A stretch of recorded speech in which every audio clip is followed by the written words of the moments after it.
The idea to do the acoustic tour, it's hard to say exactly when it came to us, but it could have come already when we actually wrote or recorded the Dethroned Uncrowned album.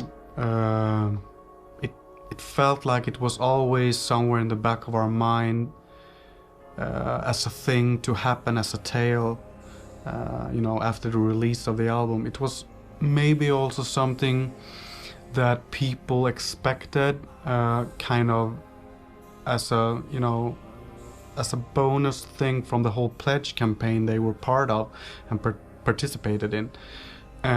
So I think, the whole idea came to fruit first when we discussed it seriously with our management and our agent and everything, and they actually thought that it had potential to become a real tour. I think also when we realized the potential of the songs, what they could be like in a live environment, and also the possibility for us to rework some of our older stuff and make it happen in the same kind of sense. That was also something that made us want to try it out, I think.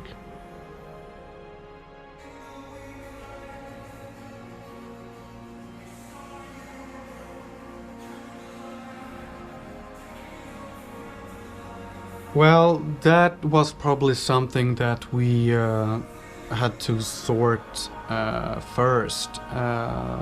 Obviously, we had to swap out a lot of the instruments for acoustic instruments, and the obvious thing was, of course, me picking up an acoustic guitar. I actually also had to pick up a baritone acoustic guitar for the low tunings we used.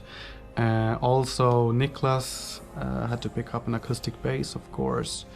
After that, we started talking about what to do more. Obviously, Jonas was gonna sing, but... Yeah, we discussed the possibility of me playing some just extra guitar. Just to bring some of the Katatonia leads that we have, to have them in the picture as well, and I think it worked out really well with me playing some clean electric guitar on top of the acoustic stuff that was going on. And also in the rhythm department, we had to figure out whether to use a real drum kit or someone playing more subtle percussion, and we came to the conclusion that the percussion thing was the one we wanted to go for, because it's partly because of the environment we were going to play.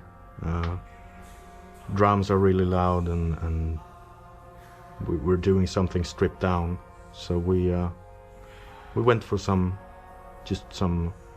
nice rhythmic percussion instead of a huge drum kit. I also think it really suited the whole picture.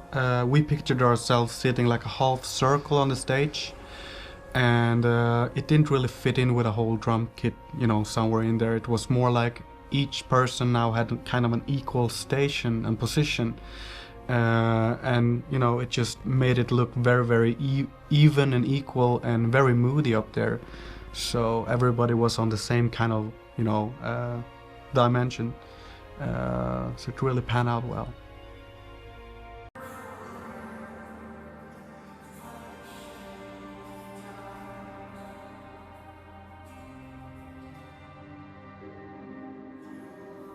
We actually had no other choice but to look for guests to be able to save this tour.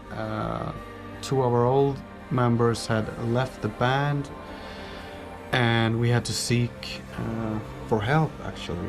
And luckily we had some good friends of ours willing to step in. One of them, GP, he's actually the guy who's playing the original percussion on the album, so that made a lot of sense to bring him on the road. It's the same guy. A lot of people might have thought it's Daniel doing all that stuff on the album, but it's actually GP doing all that stuff on the album. And then Bruce, I guess, came natural from your... Yeah, I did an album with Bruce earlier. It's called Wisdom of Crowds, and Knowing him from that thing, and also his main band, the Pineapple Thief, is the music that he does is more acoustic based, I guess, a bit more mellow. So he was a very good choice. He's a great singer, he's a great guitar player, plays on keyboards as well, and to me he was a natural choice, and I just introduced the idea to Anders, and everything fell into place quite fast, I think. So it was the lineup for this run was very easy, very professional, nice sounding, everything was cool.